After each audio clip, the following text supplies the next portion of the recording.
All right, so in this one, continuing section 5.3, and we're going to be talking about the average value of a function. And so this is the same idea as the average of a set of numbers. So for instance, if you have some finite set of numbers, you know that to get the average, you just add them all up and divide by however many you have. So we all learn that in elementary school, middle school, high school, somewhere along those lines. But what if we have an infinite set of values? So for instance, we might talk about the average temperature on a given day.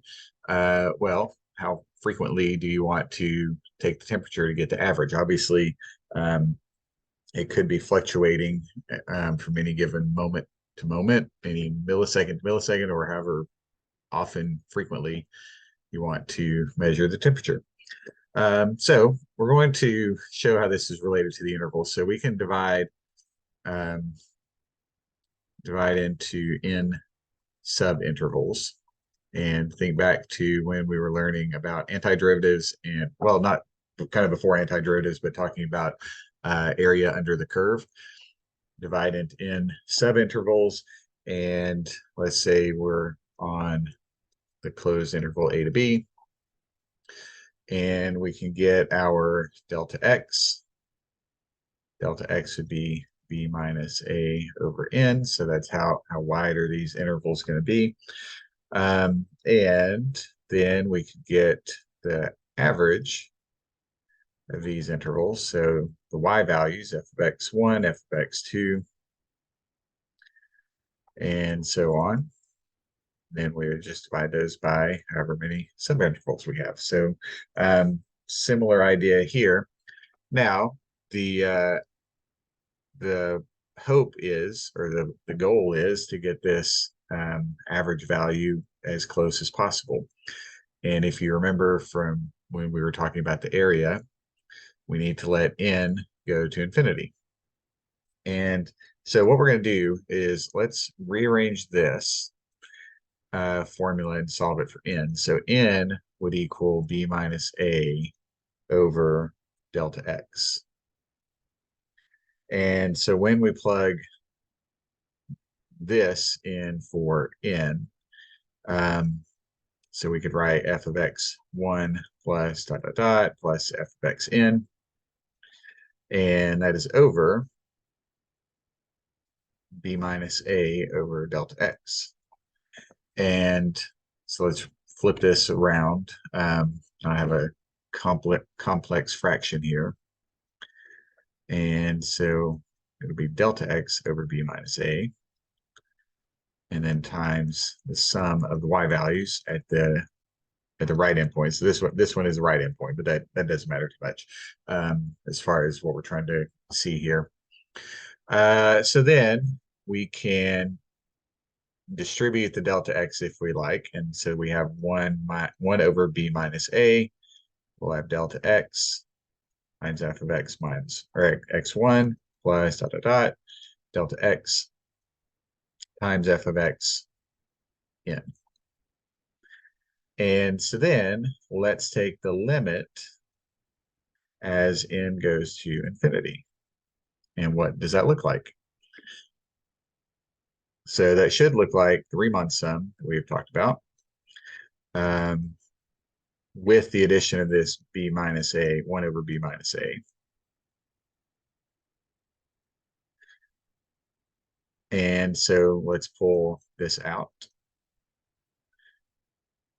So this is just a constant. We pull it out of the limit. And delta x, f x1 plus dot dot dot plus delta x f of xn. And this is just going to be, I guess we put an equal here. We have 1 over b minus a.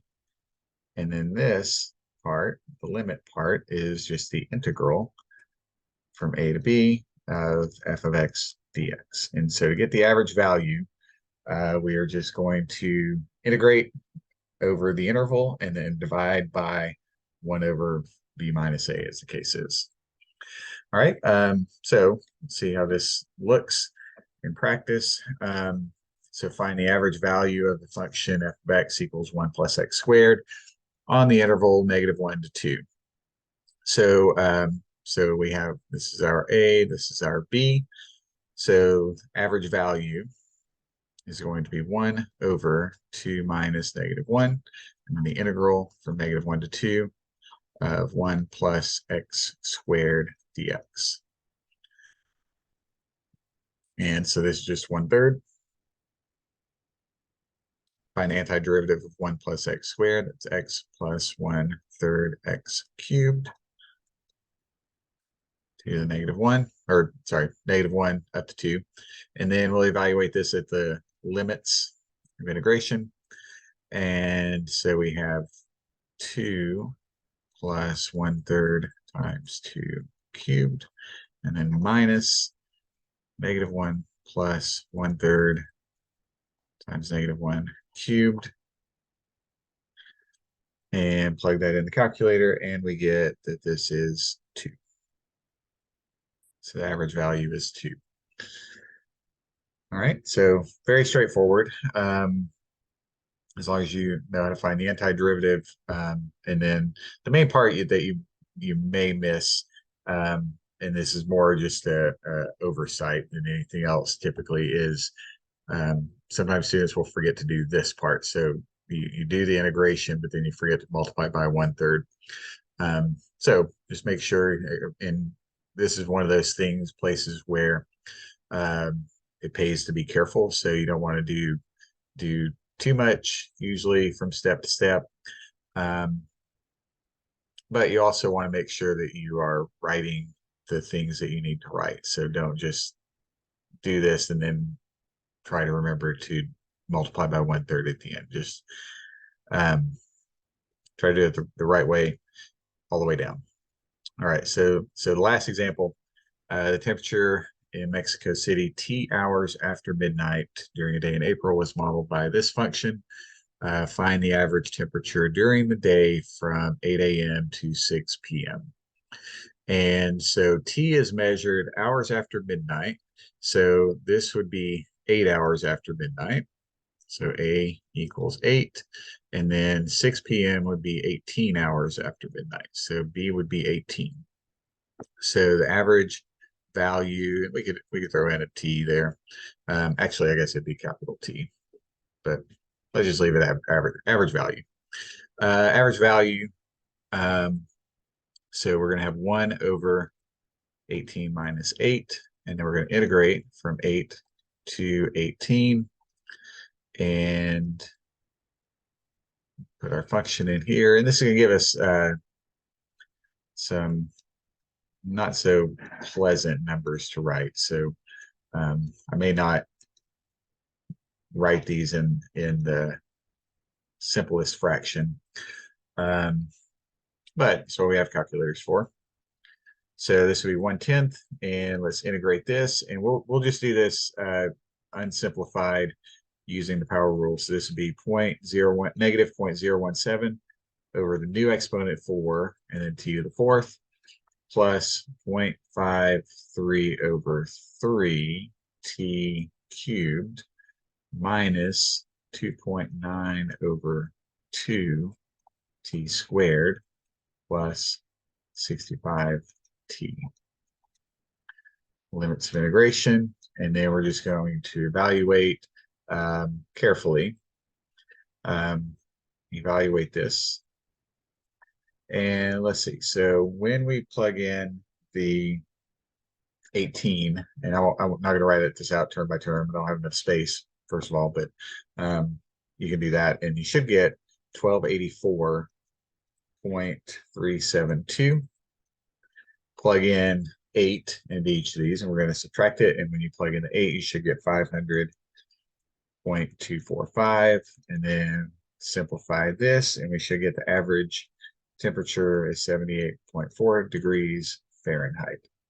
And this, anytime you have a word problem like this where it's an actual situation, if you know anything about the units that we're talking about, sometimes you don't. Sometimes you can get things that you might not really know what a good answer would look like. But you should, with temperature, you can usually tell if this is like, if we get the average temperature is 150 degrees, that's probably not going to be right, or 1,000 degrees. Or like in this case, like I said on the previous example, when one common mistake might be to forget the 1/10. So you don't multiply this by 1/10 and you get your answer is 784 degrees. Obviously, that is not going to be the average temperature anywhere on Earth. So just be aware of that. Anytime you're doing a word problem, kind of pay attention to the answer and see if the answer makes sense. And if it doesn't, it could be something simple. Probably is something simple if you got down to an answer and you knew what you were doing. So just be aware of that. All right. So that's 5.3. We have the net change theorem. We have the average value. So if you have any questions, feel free to email me.